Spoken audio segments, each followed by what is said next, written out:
Praise the lord. నీ మనస్సుకు ఆనందము కలుగచేయును.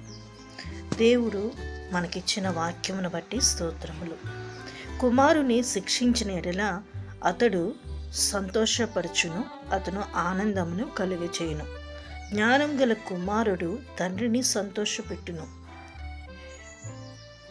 యేసయ్య కూడా తండ్రికి లోబడినవాడై, శిక్షకు లోబడినవాడై ఆ ప్రకారముగా నడిపించబడెను.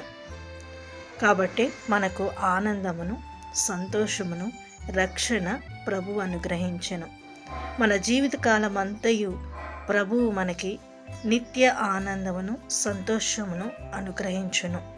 ఉద్యోగంలో కానీ, కుటుంబాల్లో కానీ, వ్యాపారంలోనే కానీ, పరిచర్యలో కానీ ప్రభువు మనకు తోడుగా ఉండి నిత్య సంతోషమును మనకందరికీ సదాకాలము అనుగ్రహించునుగాక.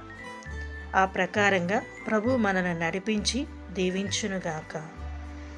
ఆమేన్.